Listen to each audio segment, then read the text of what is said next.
bienvenidos a este cuento maravilloso, El Principito, Antoine de Saint-Exupéry. A Leon Worth. Pido perdón a los niños por haber dedicado este libro a una persona grande. Tengo una seria excusa. Esta persona grande es el mejor amigo que tengo en el mundo. Tengo otra excusa. Esta persona grande puede comprender todo, hasta los libros para niños. Tengo una tercera excusa. Esta persona grande vive en Francia, donde tiene hambre y frío. Tiene verdadera necesidad de consuelo. Si todas estas excusas no fueron suficientes, quiero dedicar este libro al niño que esta persona grande fue en otro tiempo. Todas las personas grandes han sido niños antes, pero pocas lo recuerdan. Corrijo, pues, mi dedicatoria. A Leon Worth cuando era niño. Cuando yo tenía 6 años, vi una vez una lámina magnífica en un libro sobre el bosque virgen que se llamaba Historias vividas. Representaba una serpiente boa que se tragaba a una fiera. He aquí la copia del dibujo.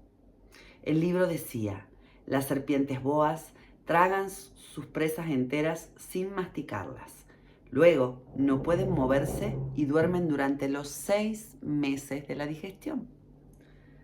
Reflexioné mucho entonces sobre las aventuras de la selva y a mi vez logré trazar con un lápiz de color mi primer dibujo. Mi dibujo número 1 era así. Mostré mi obra maestra a las personas grandes y les pregunté si mi dibujo les asustaba. Me contestaron: ¿por qué habría de asustar un sombrero? Mi dibujo no representaba un sombrero, representaba una serpiente boa que digería un elefante. Dibujé entonces el interior de la serpiente boa a fin de que las personas grandes pudiesen comprender. Siempre necesitan explicaciones. Mi dibujo número 2 era así. ¿Ahí se lo ve? Bien. Las personas grandes me aconsejaron que dejara a un lado los dibujos de serpientes boas abiertas o boas cerradas y que me interesara un poco más en la geografía, la historia, el cálculo y la gramática. Así fue como, a la edad de 6 años, abandoné una magnífica carrera de pintor. Estaba desalentado por el fracaso de mi dibujo número 1 y de mi dibujo número 2. Las personas grandes nunca comprenden nada por sí solas y es agotador para los niños tener que darles siempre y siempre explicaciones. Debí, pues, elegir otro oficio y aprendí a pilotar aviones. Volé un poco por todo el mundo. Es cierto que la geografía me sirvió de mucho. Al primer golpe de vista estaba en condiciones de distinguir China de Arizona. Es muy útil si uno llega a extraviarse durante la noche. Tuve así en el curso de mi vida muchísimas relaciones con muchísima gente seria. Viví mucho con personas grandes, las he visto muy de cerca. No he mejorado excesivamente mi opinión desde entonces. Cuando encontré alguna que me pareció un poco lúcida, hice la experiencia de mi dibujo número 1, que siempre he conservado. Quería saber si era verdaderamente comprensiva, pero siempre me respondía: ¿es un sombrero? Entonces no le hablaba ni de serpientes boas, ni de bosques vírgenes, ni de estrellas. Me ponía a su altura. Le hablaba de bridge, de golf, de política y de corbatas. Y la persona grande se quedaba muy satisfecha de haber conocido a un hombre tan razonable. 2. Viví así, solo, sin nadie con quien hablar verdaderamente, hasta que tuve una avería en el desierto de Sahara, hace 6 años. Algo se había roto en mi motor, y como no tenía conmigo ni mecánico ni pasajeros, me dispuse a realizar solo una reparación difícil. Era para mí cuestión de vida o muerte. Tenía agua apenas para 8 días. La primera noche dormí sobre la arena a 1000 millas de toda tierra habitada. Estaba más aislado que un náufrago sobre una balsa en medio del océano. Imaginaos, pues, mi sorpresa cuando al romper el día me despertó una extraña vocecita que decía: por favor, dibújame un cordero. ¿Eh? Dibújame un cordero.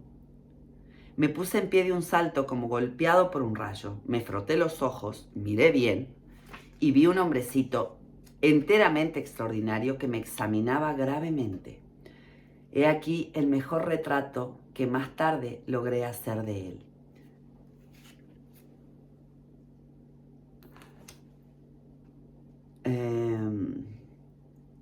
Pero seguramente mi dibujo es mucho menos encantador que el modelo. No es por mi culpa. Las personas grandes me desalentaron de mi carrera de pintor cuando tenía 6 años. Y solo he aprendido a dibujar las boas cerradas y las boas abiertas. Miré pues la aparición con los ojos absortos por el asombro. No olvidéis que me encontraba a 1000 millas de toda región habitada. Además, el hombrecito me parecía extraviado. No parecía extraviado, ni muerto de fatiga, ni muerto de hambre, ni muerto de sed, ni muerto de miedo. No tenía en absoluto la apariencia de un niño perdido en medio del desierto, a 1000 millas de toda región habitada. Cuando al fin logré hablar, le dije: ¿pero qué haces aquí? Repitió entonces muy suavemente, como si fuese una cosa muy seria: por favor, dibújame un cordero. Cuando el misterio es demasiado impresionante, no es posible desobedecer. Por absurdo que me pareciese, a 1000 millas de todo lugar habitado y en peligro de muerte, saqué del bolsillo una hoja de papel y una estilográfica. Recordé entonces que había estudiado principalmente geografía, historia, cálculo y gramática, y dije al hombrecito con un poco de mal humor que yo no sabía dibujar. Me contestó: no importa, dibújame un cordero. Como jamás había dibujado un cordero, rehice uno de los 2 únicos dibujos que era capaz de hacer: el de la boa cerrada.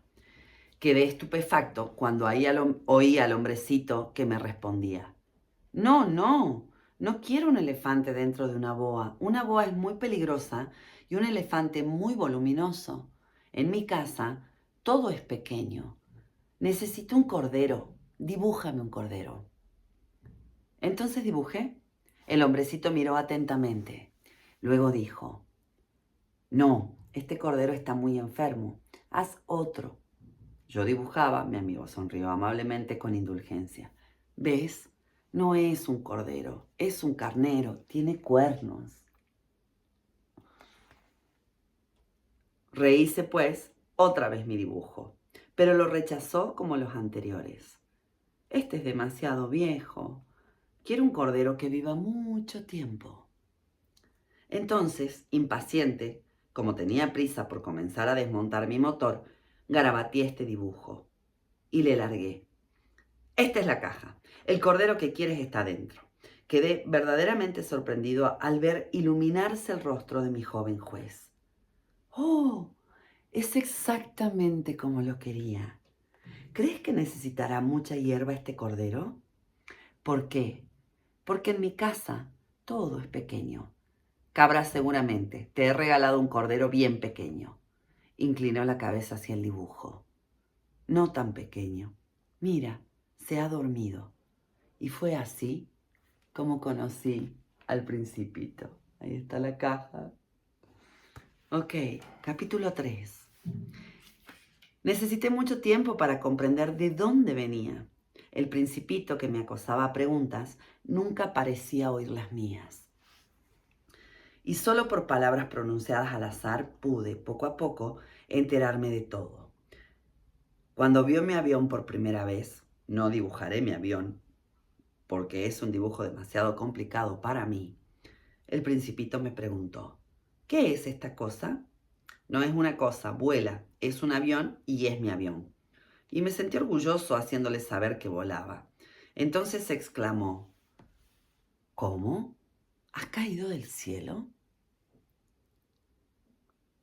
Sí, dije modestamente. ¡Ah! ¡Qué gracioso!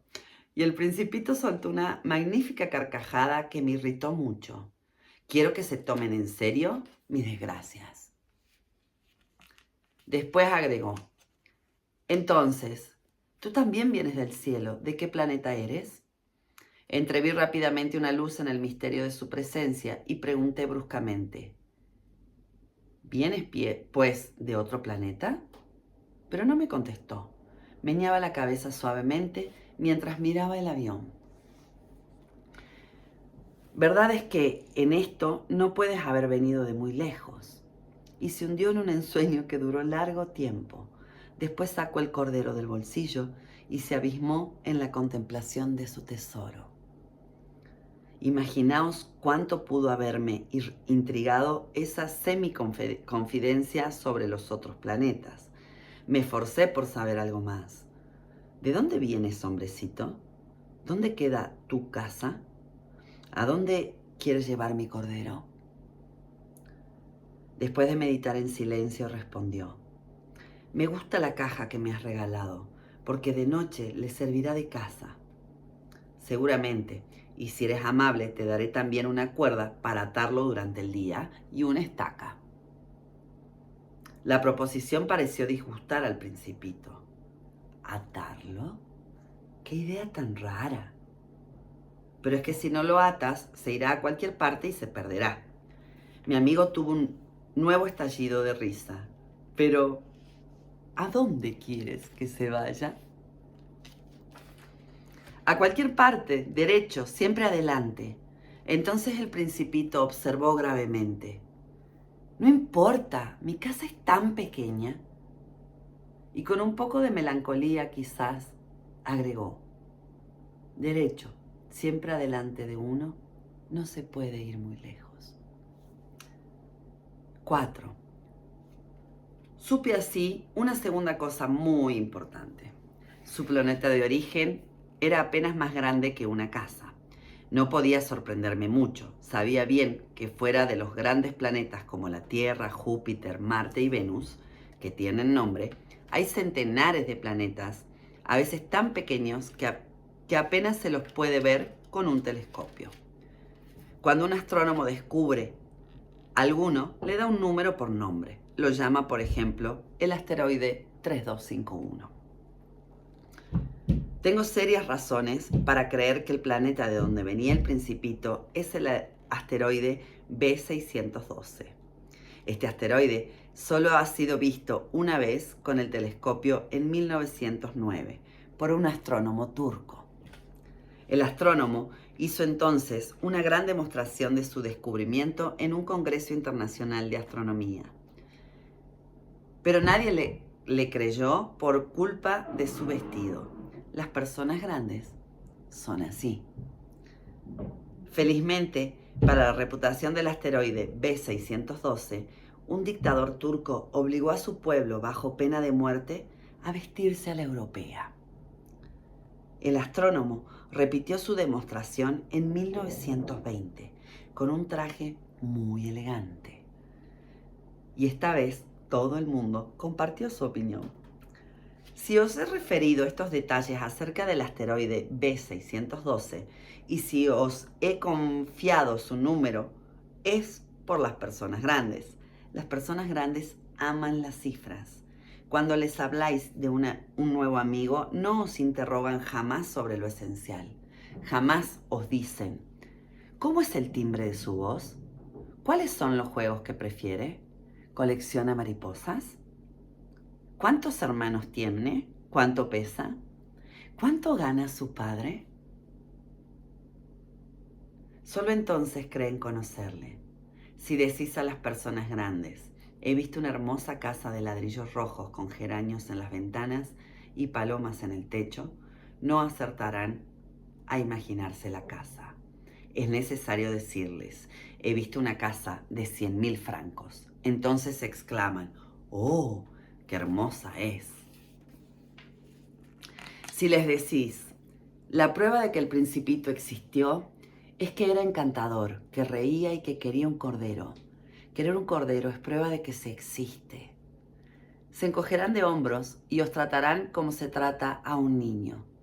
Pero si les decís el planeta de donde venía es el asteroide B612, entonces quedarán convencidos y os dejarán tranquilos sin preguntaros más. Son así y no hay que reprocharles. Los niños deben ser indulgentes con las personas grandes. Pero, claro está, nosotros que comprendemos la vida, nos burlamos de los números. Hubiera deseado comenzar esta historia a la manera de los cuentos de hadas. Hubiera deseado decir, había una vez un principito que habitaba un planeta apenas más grande que él y que tenía la necesidad de un amigo. Para quienes comprenden la vida, habría parecido mucho más cierto. Pero claro está, nosotros que comprendemos la vida, nos burlamos de los números. Hubiera deseado comenzar esta historia a la manera de los cuentos de hadas. Uy. Bueno. Ay, me perdí. Habría parecido mucho más cierto. Pues no me gusta que se lea mi libro a la ligera. Me apena tanto relatar estos recuerdos. Hace ya 6 años que mi amigo se fue con su cordero. Si intento describirlo aquí, es para no olvidarlo. Es triste olvidar a un amigo. No todos han tenido un amigo. Y puedo transformarme como las personas grandes, que no se interesan más que en las cifras. Por eso he comprado una caja de colores y de lápices. Es penoso retomar el dibujo a mi edad, cuando no se han hecho más tentativas que la de la boa cerrada y la de la boa abierta, a la edad de 6 años. Trataré, por cierto, de hacer los retratos lo más parecidos posible. Pero no estoy del todo seguro de lograrlo. Unos dibujos salen bien y otros no. Me equivoco también un poco en la talla. Aquí el principito es demasiado alto, allá es demasiado pequeño. Vacilo también acerca del color de su vestido. Entonces voy tanteando de una manera u otra. He de equivocarme, en fin, sobre ciertos detalles más importantes, pero habrá de perdonárseme. Mi amigo jamás daba explicaciones. Quizás me creía semejante a él, pero yo, desgraciadamente, no sé ver corderos a través de las cajas. Soy quizás un poco como las personas grandes. Debo de haber envejecido. Capítulo 5. Perdón que no les mostré aquí el asteroide B612. ¿Se lo ve? Bien. Continuamos. Capítulo 5. Cada día sabía algo nuevo sobre el planeta, sobre la partida, sobre el viaje. Venía lentamente, al azar de las reflexiones. Al tercer día me enteré del drama de los baobabs.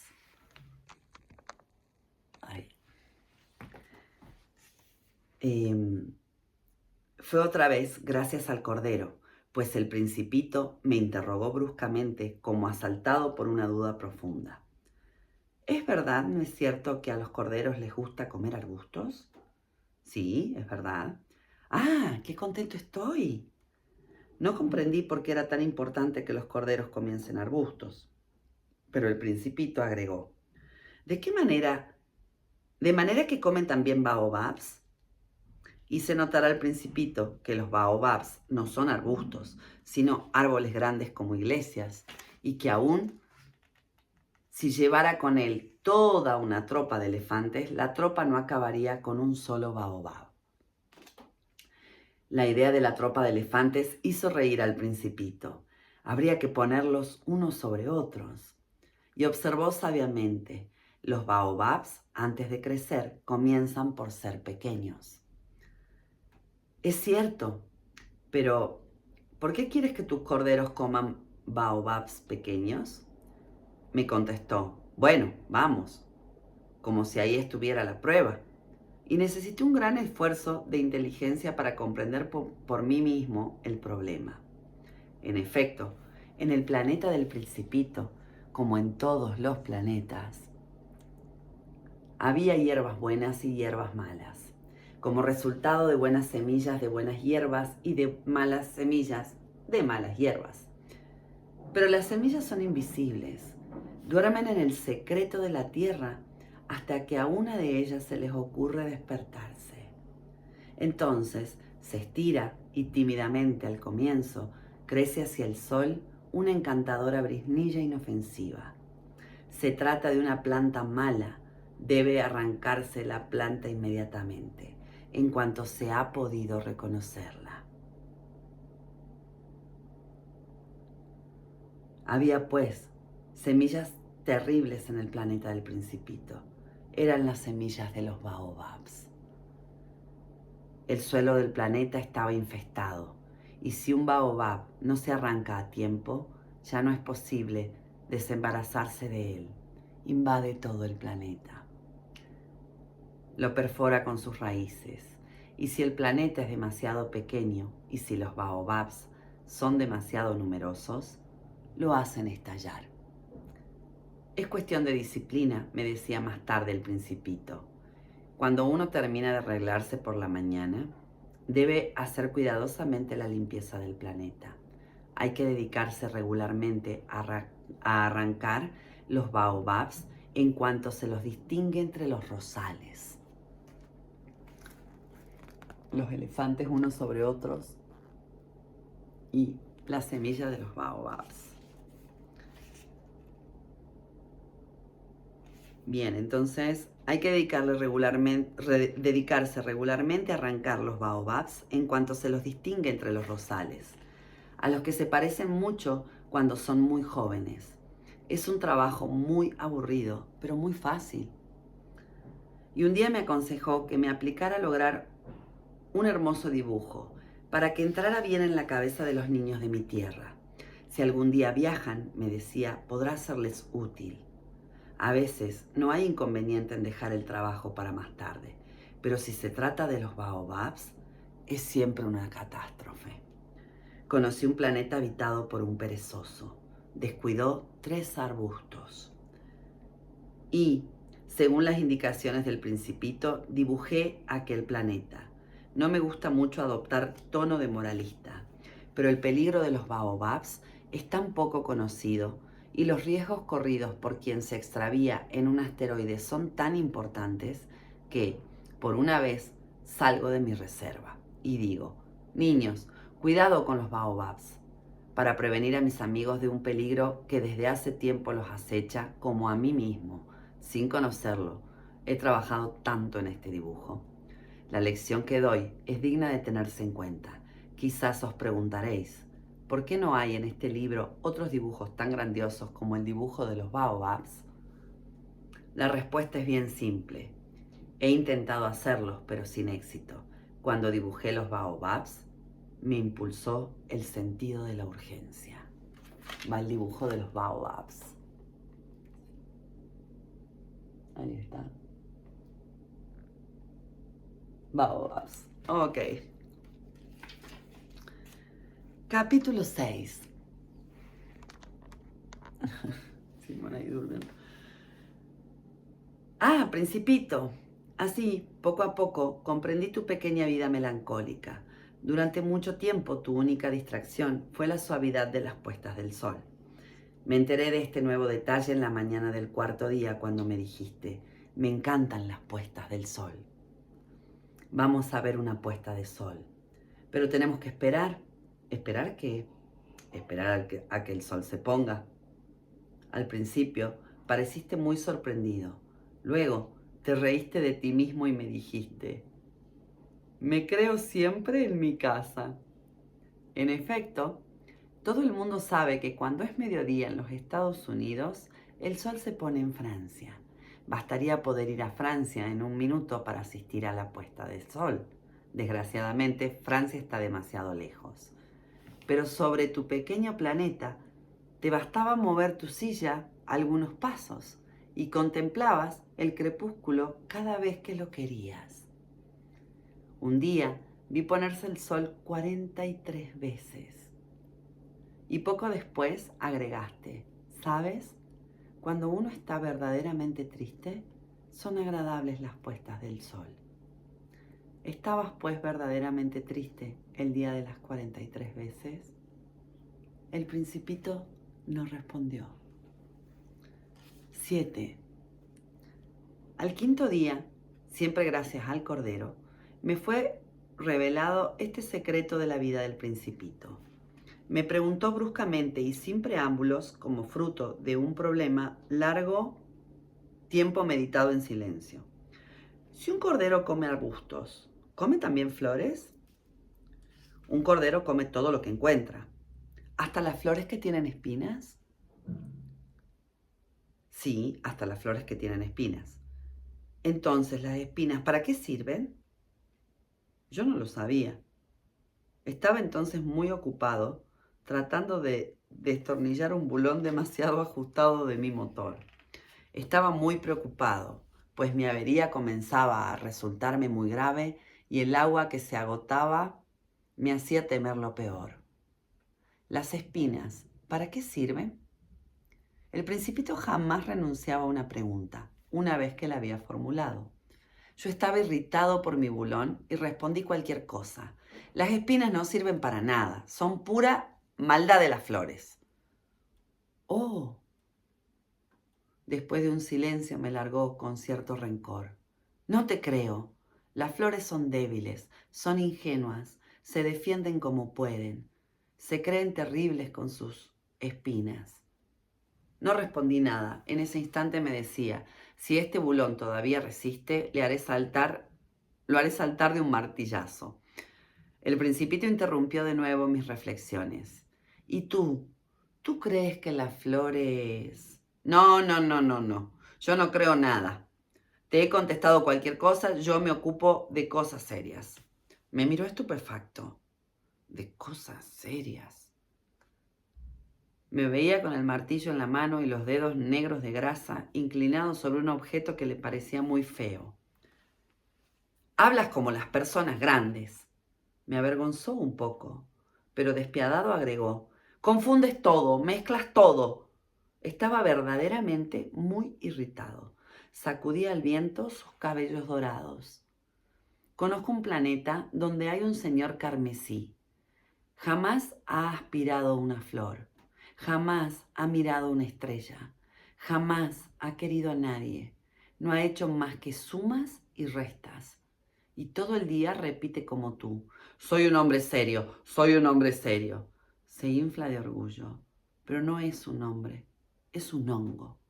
¿Un qué? Un hongo. El Principito estaba ahora pálido de cólera. Hace millones de años que las flores fabrican espinas. Hace millones de años que los corderos comen igualmente las flores. ¿Y no es serio intentar comprender por qué las flores se esfuerzan tanto en fabricar espinas que no sirven nunca para nada? ¿No es importante la guerra de los corderos y las flores? ¿No es más serio y más importante que las sumas de un señor gordo y rojo? ¿Y no es importante que yo conozca una flor única en el mundo, que no existe en ninguna parte, salvo en mi planeta, y que un corderito puede aniquilar una mañana así, de un solo golpe, sin darse cuenta de que lo hace?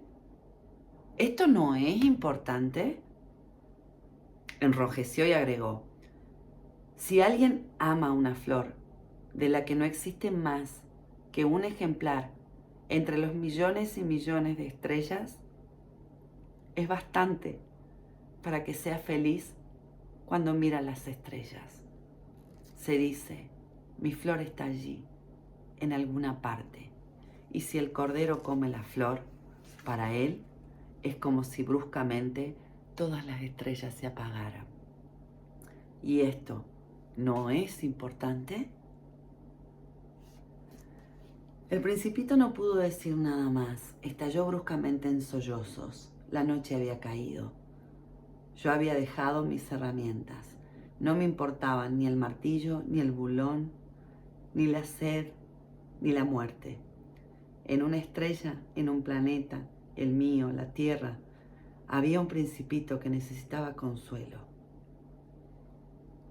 Lo tomé en mis brazos, lo acuné, le dije, la flor que amas no corre peligro. Dibujaré un bozal para tu cordero. Dibujaré una armadura para tu flor. No sabía bien qué decir. Me sentía muy torpe, no sabía cómo llegar a él, dónde encontrarlo. Es tan misterioso el país de las lágrimas. Capítulo 8.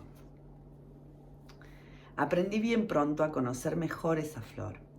En el planeta del Principito siempre había habido flores muy simples, adornadas con una sola hilera de pétalos que apenas ocupaban lugar y que no molestaban a nadie. Aparecían una mañana entre la hierba y luego se extinguían por la noche. Pero aquella había germinado un día de una semilla traída no se sabe de dónde, y el Principito había vigilado muy de cerca a esa brizna que no se parecía a las otras briznas. Podía ser un nuevo género de baobab. Pero el arbusto cesó pronto de crecer y comenzó a elaborar una flor. El Principito, que asistió a la formación de un capullo enorme, sentía que iba a surgir una aparición milagrosa. Pero al abrigo de su cámara verde, la flor no terminaba de preparar su embellecimiento. Elegía con cuidado sus colores, se vestía lentamente y ajustaba uno a uno sus pétalos. No quería salir llena de arrugas como las amapolas. Quería aparecer con el pleno resplandor de su belleza. Ah, sí, era muy coqueta.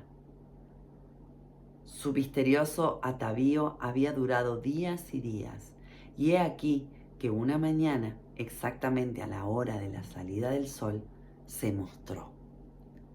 Y la flor, que había trabajado con tanta precisión, dijo en medio de un bostezo: ¡Ah! Acabo de despertarme, perdóname. Todavía estoy toda despeinada. El Principito entonces no pudo contener su admiración. ¡Qué hermosa eres! ¿Verdad?, respondió suavemente la flor. Y he nacido al mismo tiempo que el sol. El Principito advirtió que no era demasiado modesta, pero era tan conmovedora. Creo que es la hora del desayuno, agregó enseguida la flor. ¿Tendrías la bondad de acordarte de mí? Y el Principito, confuso, habiendo ido a buscar una regadera de agua fresca, sirvió a la flor. Así lo atormentó bien pronto con su vanidad un poco sombría. Un día, por ejemplo, hablando de las 4 espinas, dijo al Principito: ya pueden venir los tigres con sus garras. En mi planeta no hay tigres, objetó el Principito, y además los tigres no comen hierba. Yo no soy una hierba, respondió suavemente la flor. Perdóname. No temo a los tigres, pero siento horror a las corrientes de aire. ¿No tendrías un biombo? Horror a las corrientes de aire. No es una suerte para una planta, observó el Principito. Esta flor es bien complicada. Pero la noche me meterás bajo un globo. Aquí hace mucho frío, hay pocas comodidades. Allá, de donde vengo. Pero se interrumpió. Había venido bajo forma de semilla. No había podido conocer nada de otros mundos. Humillada por haberse dejado sorprender en la preparación de una mentira tan ingenua, tosió 2 veces o 3 para poner en falta al Principito. ¿Y el biombo? Lo iba a buscar, pero como me estabas hablando. Entonces la flor forzó la tos para infligirle aún así remordimientos. De este modo, el Principito, a pesar de la buena voluntad de su amor, pronto dudó de ella. Había tomado en serio palabras sin importancia y se sentía muy desgraciado. No debía haberla escuchado, me confió un día. Nunca hay que escuchar a las flores. Hay que mirarlas y aspirar su aroma. La mía perfumaba mi planeta, pero yo no podía gozar con ello. La historia de las garras que tanto me había fastidiado debe de haberme enternecido. Y me confió aún. No supe comprender nada entonces. Debía haberla juzgado por sus actos y no por sus palabras. Me perfumaba y me iluminaba. No debía haber huido jamás. Debía haber adivinado su ternura detrás de sus pobres astucias. Las flores son tan contradictorias, pero yo era demasiado joven para saber amarla. Capítulo 9. Creo que, para su evasión, aprovechó una migración de pájaros silvestres. La mañana de la partida puso en orden su planeta. Desollinó cuidadosamente los volcanes en actividad.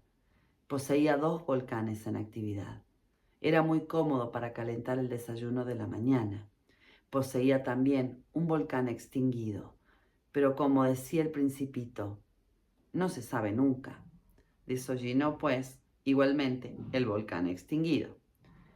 Si se desollinan bien los volcanes, arden suave y regularmente, sin erupciones. Las erupciones volcánicas son como el fuego en las chimeneas.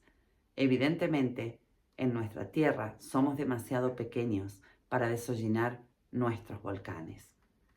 Por eso nos causan tantos disgustos. El Principito arrancó también, con un poco de melancolía, los últimos brotes de baobabs. Creía que no iba a volver jamás.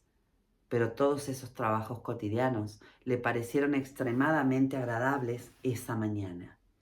Y cuando regó por última vez la flor, se dispuso a ponerla al abrigo de su globo. Descubrió que tenía deseos de llorar. Adiós, dijo a la flor.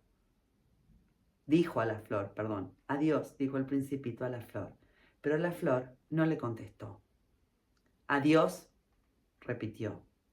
La flor tosió, pero no por el resfriado. He sido tonta, le dijo por fin. Te pido perdón. Procura ser feliz. Quedó sorprendido por la ausencia de reproches. Permaneció allí, desconcertado, con el globo en la mano. No comprendía esa calma mansedumbre. Aquí están todas las tareas del Principito en su planeta, la flor, los volcanes. Okay. Sí, te quiero, prosiguió la flor. No has sabido nada por mi culpa, no tiene importancia. Pero has sido tan tonto como yo. Procura ser feliz. Deja el globo en paz. Ya no lo quiero. Pero el viento... No estoy tan resfriada como para... El aire fresco de la noche me hará bien. Soy una flor. Pero los animales... Es preciso que soporte 2 o 3 orugas si quiero conocer a las mariposas. Parece que es tan hermoso. Si no, ¿quién habrá de visitarme? Tú estarás lejos. En cuanto a los animales grandes, no les temo. Tengo mis garras. Y mostró ingenuamente sus 4 espinas. Después agregó, no te detengas más, es molesto. ¿Has decidido partir? Vete. Pues no quería que la viese llorar. Era una flor tan orgullosa. Capítulo 10. Se encontraba en la región de los asteroides 325, 326, 327, 328, 329 y 330. Comenzó, pues, a visitarlos para buscar una ocupación y para instruirse. El primero estaba habitado por un rey. El rey, vestido de púrpura y armiño, estaba sentado en un trono muy sencillo y sin embargo majestuoso. «Ah, he aquí un súbdito», exclamó el rey cuando vio al Principito. Y el Principito se preguntó, ¿cómo puede reconocerme si nunca me ha visto antes? No sabía que para los reyes el mundo está muy simplificado, todos los hombres son súbditos. «Acércate para que te vea mejor», le dijo el rey, que estaba orgulloso de ser al fin rey de alguien. El Principito buscó con la mirada un lugar donde sentarse, pero el planeta estaba totalmente cubierto por el magnífico manto de armiño. Quedó pues de pie y como estaba fatigado, bostezó. «Es contrario al protocolo bostezar en presencia de un rey», le dijo el comarca. «Te lo prohíbo». No puedo evitarlo, respondió confuso el principito. He hecho un largo viaje y no he dormido. Entonces, le dijo el rey, te ordeno bostezar. No he visto bostezar a nadie desde hace años. Los bostezos son una curiosidad para mí. Vamos, bosteza otra vez. Es una orden.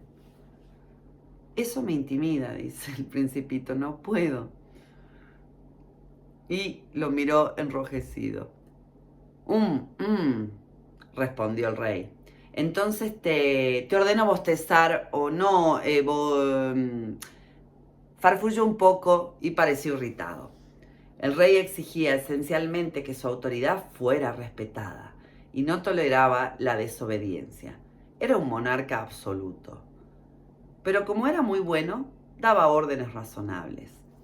Si ordeno, decía habitualmente, si ordeno a un general que se transforme en un ave marina, y si el general no obedece, no será culpa del general, será culpa mía.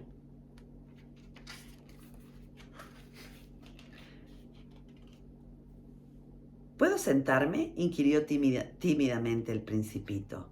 Te ordeno sentarte, le respondió el rey, que recogió majestuosamente un faldón de su manto de armiño. El principito se sorprendió. Era un planeta minúsculo. ¿Sobre qué podía reinar el rey?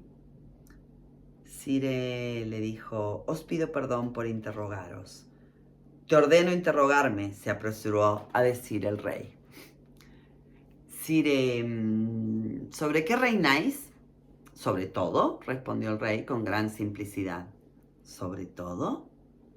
El rey con un gesto discreto señaló su planeta, los otros planetas y las estrellas. ¿Sobre todo eso?, dijo el principito. Sobre todo eso, respondió el rey.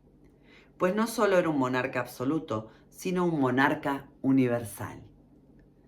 ¿Y las estrellas os obedecen? Por supuesto, le dijo el rey. Obedecen al instante. No toleran la indisciplina. Un poder tal maravilló al principito.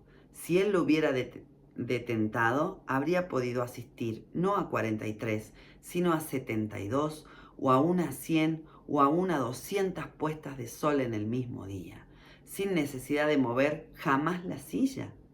Y como se sentía un poco triste por el recuerdo de su pequeño planeta abandonado, se atrevió a solicitar una gracia al rey. Quisiera ver una puesta de sol. Dame el gusto. Ordena al sol que se ponga. Si ordeno a un general que vuele de flor en flor como una mariposa, o que escriba una tragedia, o que se transforme en un ave marina, y si el general no ejecuta la orden recibida, ¿quién, él o yo, estaría en falta? Vos, dijo firmemente el principito. Exacto. Hay que exigir a cada uno lo que cada uno puede hacer, replicó el rey. La autoridad reposa, en primer término, sobre la razón. Si ordenas a tu pueblo que vaya a arrojarse al mar, habrá una resolución. Tengo derecho a exigir obediencia porque mis órdenes son razonables. El país del rey.